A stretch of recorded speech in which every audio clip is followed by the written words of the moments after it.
Hello friends, welcome to CGPSC knowledge hub. मेरा नाम है गौरव। चलिए आज हम स्टार्ट करेंगे 6 मई 2023 के करेंट अफेयर्स से, जिसमें हम नेशनल अफेयर, छत्तीसगढ़ के अफेयर और इंटरनेशनल अफेयर्स को कवर करते चलेंगे न्यूज़पेपर आर्टिकल्स के बेसिस पे, जो पूरी तरह एग्जाम ओरिएंटेड होने वाले हैं। हमारी सीजी एडीओ 3 विषय कोर्स आप 3099 में अवेल कर सकते हैं, जिसमें आपको 3 विषय मिल जाएंगे: ग्रामीण विकास, पंचायती राज और आजीविका। और सीजी एडीओ ऑनलाइन क्लास जो कोर्स 2000 का है, आप उसको 1700 में भी अवेल कर सकते हैं अर्ली बर्ड कूपन कोड का यूज़ करके। सीजी एडीओ टेस्ट सीरीज़ 2023 जल्दी स्टार्ट होने वाली है 14 मई 2023 को, जिसमें आपको टोटल 15 टेस्ट मिलने वाले हैं। हर एक टेस्ट में 150 क्वेश्चंस रहेंगे। इसकी आपको पीडीएफ भी मिल जाएगी। और ये टेस्ट को स्टार्ट होने के बाद आप कहीं से भी अटेम्प्ट कर सकते हैं, जिसकी प्राइस है अभी 300 रुपीज़। इसमें ज़्यादा जानकारी के लिए आप हमारे ऐप सीजीपीएससी नॉलेज हब को जरूर डाउनलोड करें और इसको रेफर भी करें। स्टार्ट करते हैं क्वेश्चन ऑफ डे से। आज का क्वेश्चन ऑफ डे है: वास्तविक ग्राउंड पोजीशन लाइन एजीपीएल लाइन निम्नलिखित में से किस देश के बीच की सीमा बनाता है? Actual ground position line forms border between which of the following country? आपके ऑप्शंस हैं India China, India Myanmar, India Bangladesh, India Pakistan. वास्तविक ग्राउंड पोजीशन लाइन निम्नलिखित में से किस देश की सीमा बनाता है? ये क्वेश्चन ऑफ डे है। इसका आंसर मैं आपको कमेंट सेक्शन में दे दूंगा। आप कमेंट सेक्शन में इसका आंसर देने का ट्राई करिएगा। स्टार्ट करते हैं पहली खबर से। पहली खबर है जम्मू कश्मीर के राजौरी में एक आतंकवादी घटना घटी है, उसके बारे में देखते हैं। जम्मू कश्मीर के राजौरी में शुक्रवार को आतंकवादी और सेना के बीच हुई मुठभेड़ में 5 जवान शहीद हो गए हैं। राजौरी सेक्टर में कंडी जंगल में आतंकवादियों की मौजूदगी में विशेष सूचना पर 3 मई 2023 को एक संयुक्त अभियान शुरू किया गया था। 5 मई 2023 को सुबह लगभग 7:30 बजे एक सर्च टीम ने एक गुफा में घुसे आतंकवादियों को एक समूह के सेना की मुठभेड़ हो गई। दोनों तरफ से गोलीबारी जारी है और आतंकवादियों को एक विस्फोटक उपकरण सुरक्षा बल पर दागा गया है, जिसके चपेट में आकर 2 जवान शहीद हो गए हैं और एक अधिकारी सहित 4 जवान घायल हो गए हैं। आसपास के अतिरिक्त टीम की मुठभेड़ स्थल पर रवाना कर दिया गया है और इलाकों में आतंकवादियों का एक समूह घिरा हुआ है। इलाका चट्टान और जंगलों से घिरा हुआ है।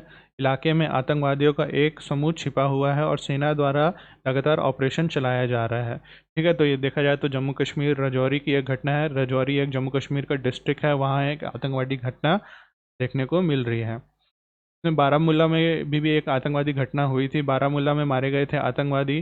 बारामूला जो जम्मू कश्मीर का एक ज़िला है, बारामूला ज़िले में पीरी क्षेत्र में वानीग्राम पाइन गांव में गुरुवार को आतंकवादी और सुरक्षा बलों के बीच मुठभेड़ में आतंकवादी संगठन लश्कर ए तैयबा से संबंधित 2 स्थानीय आतंकवादी को मार गिराया था। दोनों आतंकवादी मार्च के महीने में ही आतंकवाद में शामिल हुए थे।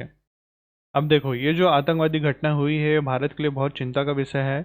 इसलिए चिंता का विषय है क्योंकि आतंकवादियों ने इस बार M16 और M4 राइफलों का इस्तेमाल किया गया है। इसके बारे में थोड़ा जानकारी लीजिएगा। जो M16 और M4 राइफलें हैं वो कहाँ से आई है और इसकी क्या इम्पोर्टेंस है। देखो, ये जो राइफल है ना, वो माना जा रहा है कि 2021 में अमेरिका के अफ़गानिस्तान छोड़ने के बाद नाटो सेना के अनेक हथियार और गोला बारूद वहीं पर छूट गए थे। तालिबान के कब्जे में आए वे घातक हथियार अब पाकिस्तान के रास्ते जम्मू कश्मीर तक पहुंच रहे हैं। ठीक है, क्या हुआ था 2021 में अमेरिका और जो नाटो सेना है वो अफ़गानिस्तान को छोड़ के गई थी वहाँ से। अब वो अपने जितना भी गोला बारूद है वहीं पर छोड़ के गई थी, सबको लेके तो नहीं जा सकती। अब वो जितने भी छोड़े हुए गोला बारूद हैं वो देखा जाए तो पाकिस्तान के रास्ते जम्मू कश्मीर में पहुंच रहे हैं और इन आतंकवादियों के हाथ लग रहे हैं। जिसमें M16 और M4 राइफल हैं, वो देखा जाए तो बहुत घातक सिद्ध हो रहे हैं जम्मू कश्मीर के सिक्योरिटी पॉइंट ऑफ व्यू से। इस आशंका ने भारत की सुरक्षा और खुफिया एजेंसियों की नींद उड़ा दी है। गत दिनों पुंछ में हुए हमले की जांच के दौरान यह सामने आया है कि तालिबान के पास मौजूद अमेरिकन M16 राइफल और M4 कार्बाइन जैसे हथियार जम्मू कश्मीर में सक्रिय पाकिस्तान आतंकी संगठन लश्कर ए तैयबा और जैश ए मोहम्मद के हाथ लगे हैं। ठीक है, हालांकि अभी इनकी संख्या तय नहीं है। इसके अलावा अफ़गानिस्तान में बड़े पैमाने पर इस्तेमाल हुए स्टील बुलेट पहले से ही घाटी में मौजूद हैं। देखो, ये चिंता का विषय इसलिए है क्योंकि देखा जाए तो जो नाटो सेना थी अफ़गानिस्तान में 2021 में जब अफ़गानिस्तान को छोड़ के गई, तो जितने भी वो गोला बारूद छोड़ के गए वो पाकिस्तान के रास्ते रास्ते अब जम्मू कश्मीर में आ रहे हैं, और ये जो आतंकवादी हैं उनके हाथ लग रहे हैं। और ये देखा जाए तो जो गोला बारूद है वो बहुत गंभीर है, इनसे जो देखा उसकी मारक क्षमता है ना वो बहुत अधिक रहती है। और इनके साथ साथ गोला बारूद के साथ एक स्टील बुलेट रहता है, देखा जाए तो उसकी बहुत क्षमता रहती है और बहुत अधिक नुकसान करती है। ये भी अब घाटी में मौजूदगी उसकी दिख रही है, और ये सेना के लिए बहुत चिंता का विषय है। सेना के लिए चिंता का विषय है, इसके बारे में देखते हैं। सूत्रों का कहना है कि अगर तालिबान के घातक अमेरिकन राइफल और स्टील गोलियां घाटी में पहुंच गए तो ये सुरक्षा बलों के लिए बहुत चिंता का विषय होने वाला है। वजह देश में ज़्यादातर जो आपका बुलेट प्रूफ वाहन, मोर्चे, जैकेट पटका लेवल 3 श्रेणी वाले होते हैं। ठीक है, देश में जो अभी बुलेट प्रूफ जैकेट होते हैं, जो मोर्चा होता है और जो जैकेट है वो पटका लेवल 3 श्रेणी वाले हैं, और उनकी इतनी क्षमता नहीं है कि स्टील बुलेट को रोक पाए। स्टील की गोलियां यानी आर्म पियर्सिंग इंडेंट्री इन्हें भेद देती है। ठीक है, ये देखा जाए तो जो स्टील की बुलेट रहती है ना वो अभी भारत में जितने भी बुलेट प्रूफ जैकेट हैं या जितने भी वाहन है बुलेट प्रूफ उसको भेदने की शक्ति रखती है। देश में हर जगह लेवल 4 बुलेट प्रूफ कवच नहीं है। इस कवच को केवल चुनिंदा ऑपरेशन के लिए ही इस्तेमाल किया जाता है। तो देखा जाए तो ये सुरक्षा पॉइंट, भारत की सुरक्षा पॉइंट ऑफ व्यू से, जम्मू कश्मीर की सिक्योरिटी पॉइंट ऑफ व्यू से बहुत इम्पॉर्टेंट सिक्योरिटी कंसर्न है, इसको माना जा सकता है।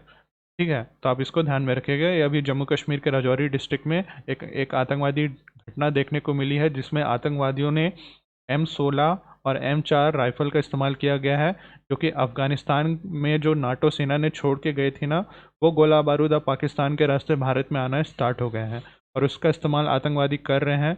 और ये बहुत घातक सिद्ध हो रहा है भारतीय सेना के लिए। क्यों सिद्ध हो रहा है? क्योंकि जो बोल सकते हैं जो इक्विपमेंट यूज़ करते हैं भारतीय सेना वो उस श्रेणी की नहीं है कि वो बुलेट स्टील बुलेट्स को रोक पाए।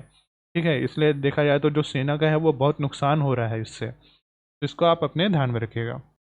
चलिए आगे देखते हैं। मणिपुर में शांतिपूर्ण तनाव है, गृह मंत्री खुद का रख रहे हैं नज़र। राज्य में अनुच्छेद 355 लागू नहीं है, फिर भी शाह ने कर्नाटक का दौरा रद्द कर राज्य के हालात की समीक्षा की। आप इसके बारे में देख लेते हैं मणिपुर की क्या स्थिति है। मणिपुर में संविधान के अनुच्छेद 355 को लागू नहीं किया गया है।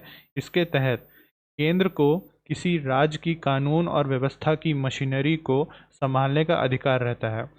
मणिपुर में अभी अभी हिंसा देखने को मिली है। अब जो हिंसा हुई है, हिंसा होने के बाद अभी तक अनुच्छेद 355 का इस्तेमाल नहीं किया गया है। हमारे जो संविधान में अनुच्छेद आर्टिकल 355 है उसके तहत क्या होता है, जो केंद्र सरकार होती है वो किसी भी राज्य की कानून व्यवस्था की मशीनरी है उसको संभालने का अधिकार रखती है आर्टिकल 355 के तहत।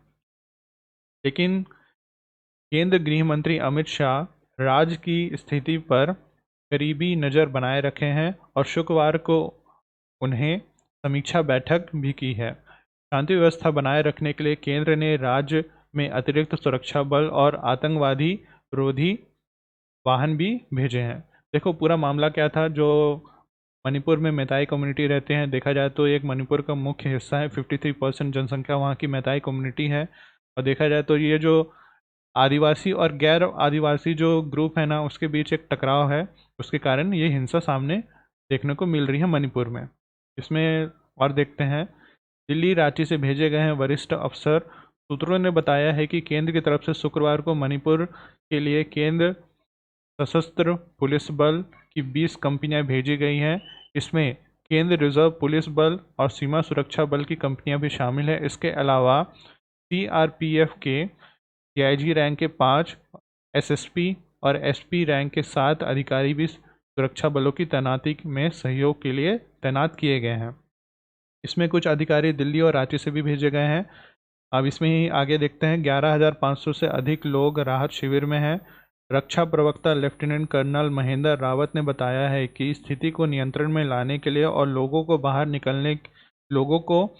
निकालने के लिए भारतीय वायुसेना के 2 विमान T-17 ग्लोबमास्टर और AN-32 ने असम से लगातार उड़ान भरी है। हिंसा प्रभावित क्षेत्रों में बचाए गए परिवार और सेना और असम राइफल के परिसर में उनके रहने की व्यवस्था की गई है। अब तक सेना ने करीब 11,500 लोगों के रहने की व्यवस्था कर चुकी है। ठीक है, तो ये मणिपुर का देखा जाए तो जो शांतिपूर्ण तनाव है और पूरा जो मामला है उसका एक ब्रीफ था।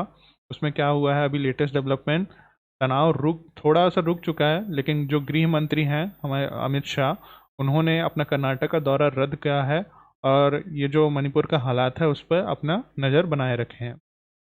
और मणिपुर के हालात को संभालने के लिए देखा जाए तो दिल्ली और रांची से भी वरिष्ठ अफसर भेजे गए हैं और भारतीय सेना ने अब तक 11,500 से अधिक लोगों को राहत शिविर में देखा जाए तो सिक्योरिटी प्रोवाइड करने की व्यवस्था कर ली है। ठीक है, तो ये अभी लेटेस्ट डेवलपमेंट था मणिपुर से रिलेटेड। चलिए आगे देख लेते हैं, छोटा सा ही अपडेट है। शरद पवार ने अध्यक्ष पद छोड़ने का फैसला वापस ले लिया है। शरद पवार ने अपनी घोषणा के 3 दिन बाद पार्टी नेताओं और कार्यकर्ताओं के बढ़ते दबाव के बीच शुक्रवार को राष्ट्रीय कांग्रेस पार्टी अध्यक्ष पद छोड़ने का फैसला वापस ले लिया है। इस्तीफा देने की उनकी घोषणा से 2024 में लोकसभा चुनाव में पहले विपक्ष एकता के प्रयासों पर भी सवालिया निशान खड़ा हो गया था। ठीक है, तो एक छोटा सा अपडेट था। जो शरद पवार जी हैं, जो राष्ट्र कांग्रेस पार्टी है, उनके अध्यक्ष पद से इस्तीफा दे दिए थे, लेकिन वो फैसला वापस ले लिया गया है उनके द्वारा। चलिए आगे देखते हैं, इसकी बात करते हैं। एससीओ समिट हो रहा है इंडिया के द्वारा। इंडिया में विदेश मंत्रियों का जो एससीओ समिट है, जितने भी एससीओ मेंबर्स हैं उनके विदेश मंत्री मिल रहे हैं। इसके बारे में देख लेते हैं क्या लेटेस्ट डेवलपमेंट सामने देखने को मिला है। इसका मैं कल भी डिस्कस किया था। उसमें डिस्कस किया था कि जितने भी एससीओ के मेंबर्स कंट्री हैं उनके विदेश मंत्री मिलने वाले हैं और भारत और पाकिस्तान के भी विदेश मंत्री देखा जाए तो मिले हैं। इसके बारे में देख लेते हैं क्या हुआ है। भारतीय विदेश मंत्री एस जयशंकर ने शुक्रवार को पाकिस्तान के अपने समकक्ष मतलब पाकिस्तान के ही फॉरेन मिनिस्टर बिलावल भुट्टो जरदारी को एक बार फिर खरी खरी सुनाई है। शंघाई सहयोग संगठन मतलब एससीओ, शंघाई कोऑपरेशन ऑर्गेनाइजेशन बोला जाता है, कि विदेश मंत्रियों की बैठक के बाद प्रेस कॉन्फ्रेंस को संबोधित करते हुए जयशंकर ने बताया है कि बतौर एससीओ सदस्य देश के मंत्री होने के नाते उनका इज्जत से स्वागत किया गया है, लेकिन वे एक आतंकवादी के प्रवक्ता के तरह पेश आ रहे थे। ठीक है, ये भारत के जो विदेश मंत्री हैं उनके कहना है पाकिस्तान के विदेश मंत्री के लिए। ठीक है, जयशंकर ने दो टूक सुनाई है पाकिस्तान को। आतंकवादी पर पाकिस्तान की विश्वसनीयता उनके विदेशी मुद्रा भंडार से भी तेजी से गिर रही है। ठीक है, ये हमारे भारत के जो विदेश मंत्री है एस जयशंकर, उनका कहना है। आतंकवादी के पीड़ित आतंकवाद पर चर्चा करने के लिए इसके अपराधियों के साथ नहीं बैठते हैं। भारत चीन संबंध और भारत चीन संबंध समान नहीं है और सीमावर्ती क्षेत्रों में शांति भंग होने पर समान नहीं हो सकते। ठीक है, ये हमारे भारत के विदेश मंत्री भारत का पक्ष रख रहे हैं। देखा जाए तो पाकिस्तान से रिलेटेड इश्यूज हैं, आतंकवाद का, चीन से जो बॉर्डर इशू चलते हैं उसमें अपना भारत का पक्ष रख रहे हैं। ठीक है, एससीओ समिट क्या होता है? Shanghai Cooperation Organisation. इसमें भारत, पाकिस्तान और चाइना ये तीनों मेंबर आ जाते हैं। भारत पाकिस्तान के बीच तो आपको रिलेशन पता ही है, ठीक नहीं चलते हैं और इंडिया चाइना के बीच में बॉर्डर डिस्प्यूट चलता रहता है। ठीक है, तो ये समिट इम्पॉर्टेंट रह जाता है इंडिया, पाकिस्तान और चाइना। देखा जाए तो तीनों देशों का एक दूसरे के साथ कॉन्फ्लिक्ट चलता रहता है, लेकिन बोल सकते हैं कि चाइना और पाकिस्तान थोड़े नज़दीकी हैं। भारत का चाइना और पाकिस्तान दोनों के साथ कॉन्फ्लिक्ट चलता रहता है। तो ये जो अभी समिट हुआ है 12 साल में पहली बार हुआ है कि भारत के विदेश मंत्री पाकिस्तान के विदेश मंत्री से मिले हैं। ठीक है, और भारत के जो विदेश मंत्री हैं उन्होंने अपना पक्ष रखा है और पाकिस्तान को आतंकवाद पर दो टूक सुनाई है और उन्होंने चाइना को भी संबोधित करते हुए कहा है कि जो चाइना अपने एक्सपेंशनरी पॉलिसी अपनाता है, यानी जितने भी बॉर्डर्स एरिया हैं उसको अपने अंडर में लेने की कोशिश करता है, उसमें देखा जाए तो जो इंडिया और चाइना का रिलेशन है वो बहुत ख़राब होता है। और ये इंडिया चाइना का रिलेशन तब तक सामान्य नहीं हो सकता जब तक चाइना ये सब करना बंद ना करे। ठीक है, तो ये पूरा देखा जाए तो जो फॉरेन मिनिस्टर का मीटिंग था उसमें यही सब डिस्कस किया गया है, पाकिस्तान के साथ आतंकवाद का इशू और चाइना के साथ India China border issues. SCO के बारे में एक चीज़ समझिएगा, एससीओ के मेंबर्स कंट्री कौन कौन से होते हैं। सबसे पहले एक चाइना होता है, Kazakhstan, Kyrgyzstan, Russia, Tajikistan, Uzbekistan, India, Pakistan. देखा जाए तो एससीओ बोल सकते हैं कि एकमात्र ऐसा ऑर्गेनाइजेशन है जिसमें चाइना, इंडिया, पाकिस्तान, रशिया, ये जितने भी देश हैं एक ही जगह मिलकर काम कर रहे हैं। एससीओ एक ऐसा समिट बचा है। नहीं तो देखा जाए तो जितने भी ऑर्गेनाइजेशन ऐसे हो गए हैं पे इन जो देश हैं वो सब मिलके काम नहीं कर रहे हैं। एससीओ में ऑब्जर्वर्स स्टेट भी आ जाते हैं, जैसे कि अफगानिस्तान, बेलारूस, ईरान, मंगोलिया। फिर इसके डायलॉग पार्टनर्स भी होते हैं और गेस्ट अटेंडीज होते हैं। गेस्ट अटेंडीज में आसियान कंट्रीज़ आ जाते हैं, तुर्कमेनिस्तान, CIS और यूनाइटेड नेशन इसके गेस्ट कंट्रीज़ में आते हैं। ठीक है। और एससीओ का हेडक्वार्टर कहाँ है? ये आपके चाइना बीजिंग में है, तो इसके बारे में ध्यान रखिएगा। चलिए इसके बारे में देख लेते हैं। ऑस्ट्रेलिया में खालिस्तान समर्थकों ने मंदिर में तोड़फोड़ की है, इसके बारे में देखते हैं। ऑस्ट्रेलिया में एक बार फिर हिंदू मंदिर को निशाना बनाया गया है। ताज़ा हमले पश्चिम सिडनी के जो रोज हिल उपनगर में स्वामीनारायण मंदिर है उस पर हुआ है। मीडिया रिपोर्ट के मुताबिक शुक्रवार सुबह स्वामीनारायण मंदिर पर खालिस्तान समर्थकों ने हमला किया है और तोड़फोड़ की है। उल्लेखित है कि प्रधानमंत्री नरेंद्र मोदी ने 24 मई को क्वाड शिखर सम्मेलन के लिए सिडनी जाने वाले हैं। ठीक है, 24 मई को इसी महीने क्वाड शिखर सम्मेलन होने वाला है और इसके लिए भारत के प्रधानमंत्री ऑस्ट्रेलिया जाने वाले हैं। क्वाड शिखर सम्मेलन होता क्या है इसके बारे में देखते हैं। सिडनी के स्वामीनारायण मंदिर में देखा जाए तो जो खालिस्तान समर्थक हैं उसने निशाना बनाया है और भारत के जो PM है वो 24 मई को क्वाड शिखर सम्मेलन के लिए वो सिडनी भी जाने वाले हैं। ऑस्ट्रेलिया PM के समक्ष मोदी ने उठाया था मुद्दा। मार्च में ऑस्ट्रेलियन PM एंथनी एल्बनीज की भारत यात्रा के दौरान प्रधानमंत्री नरेंद्र मोदी ने उनके समक्ष हिंदू मंदिर में लगातार हमले का मुद्दा उठाया था, अपनी चिंताओं से उन्हें अवगत कराया था। इस पर एल्बनीज ने मोदी को आश्वासन दिया था कि ऑस्ट्रेलिया धार्मिक स्थलों पर हमले को बर्दाश्त नहीं करेगा और ऐसा करने वाले कानूनी कार्रवाई की जाएगी, ऐसा करने वालों पर कानूनी कार्रवाई की जाएगी। ठीक है, तो ऑस्ट्रेलिया में देखा जाए तो खालिस्तान समर्थकों ने एक मंदिर में तोड़फोड़ किया था और देखा जाए तो ये इंडिया और ऑस्ट्रेलिया का जो रिलेशन है उसको थोड़ा सा इफेक्ट करता है। ये मुद्दे को ध्यान में रखिएगा। और क्वाड कंट्रीज़ की बात करें तो क्वाड देखा जाए तो एक ऑर्गेनाइजेशन है जिसमें इंडिया, जापान, USA और ऑस्ट्रेलिया ये 4 कंट्रीज़ आते हैं। क्वाड में इंडिया, जापान, USA और ऑस्ट्रेलिया 4 कंट्रीज़ याद रखिएगा क्वाड में। और इसका अभी समिट भी होने वाला है 24 मई को, जिस देखा जाए तो हमारे PM जो हैं नरेंद्र मोदी वो क्वाड समिट को अटेंड करने ऑस्ट्रेलिया जाने वाले हैं। ठीक है, तो इसको ध्यान में रखिए। चलिए इसके बारे में देखते हैं। एशिया कप तीरंदाजी में भारत ने 14 पदक के साथ शीर्ष स्थान हासिल किया है। भारत के कंपाउंड तीरंदाजों ने एशिया कप चरण 2 विश्व रैंकिंग टूर्नामेंट में अपना दबदबा कायम करते हुए सभी पदक अपने नाम किए हैं, जिसमें शुक्रवार को भारत के 7 स्वर्ण, 5 रजत और 2 कांस्य के साथ शीर्ष स्थान के साथ अपना अभियान खत्म किया है। कंपाउंड तीरंदाजी में पुरुष और महिला वर्ग में सुपड़ा साफ करते हुए 5 स्वर्ण, 2 रजत, 2 कांस्य जीते हैं।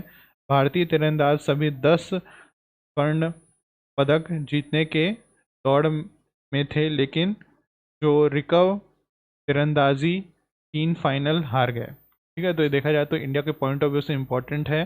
जो एशियाई कप तीरंदाजी चल रहा था उसमें भारत ने 14 पदक जीते हैं और उसके साथ भारत शीर्ष स्थान पर रहा है। ठीक है, तो इसको ध्यान में रखिएगा। भारत ने एशियाई कप तीरंदाजी में टोटल 14 पदक जीते हैं, जिसमें 7 स्वर्ण पदक शामिल है, 5 रजत और 2 कांस्य पदक शामिल है। ठीक है, चलिए जाते जाते इसको देख लेते हैं। एक इम्पॉर्टेंट डेवलपमेंट हुआ है। पहली बार गर्भ में शिशु के दिमाग की सर्जरी हुई है और ये कहाँ हुई है? अमेरिका में हुई है। अमेरिका के बॉस्टन में डॉक्टर की टीम को मिली है सफलता। क्या सफलता मिली है? देखा जाए तो गर्भ के अंदर ही शिशु की दिमाग की सर्जरी हुई है। इसके बारे में थोड़ा देख लेते हैं। डॉक्टर और बैक देखा जाए तो डॉक्टर हैं और बैक ने कहा है कि देखभाल के आधुनिकता के बावजूद इस तरह की स्थिति वाले 50 से 60% बच्चे पैदा होने के गंभीर रूप से बीमार पड़ जाते हैं। इनमें से ज़्यादातर हार्ट फेल हो जाते हैं और दिमाग क्षतिग्रस्त हो जाता है। देखो, एक बीमारी है उसका नाम है Venus of gallon mall formation. उस बीमारी में क्या होता है, जो शिशु है उसका गर्भ में ठीक से विकास नहीं होता है। उसके कारण देखा जाए तो जो अगर वो पैदा होता है तो उसको बहुत सारे विकार होते हैं। इसमें और देखते हैं। अल्ट्रासाउंड से पता चला था बीमारी का पता रिपोर्ट के मुताबिक शिशु का गर्भ में विकास समान हो रहा था। इस दौरान एक नियमित अल्ट्रासाउंड जांच से डॉक्टर को इसे बीमारी से पीड़ित होने के बारे में पता चला और डॉक्टर ने पाया कि इसका दिल ठीक से काम नहीं कर रहा था और बीमारी भी खतरनाक रूप लेती जा रही थी। इसके बाद 34 सप्ताह की गर्भावस्था के दौरान ही डॉक्टर की टीम ने अल्ट्रासाउंड के जरिए शिशु की बीमारी का इलाज किया। अब ये बीमारी को ध्यान में रखिएगा, एक बीमारी होती है Venus of gallon mall function. उसमें क्या होता है, इस बीमारी में दिमाग से दिल में रक्त का प्रवाह करने वाली धमनियों के ठीक तरह से विकास नहीं हो पाता है और रक्त के प्रवाह को नियंत्रण करने वाली कोशिकाओं के बजाय धमनियां सीधे नसों से जुड़ जाती है। इससे क्या होता है, इसके चलते नस और दिल के उचित दाब के साथ रक्त प्रवाहित होने लगता है और जो स्वास्थ्य के लिए गंभीर समस्या पैदा कर देता है।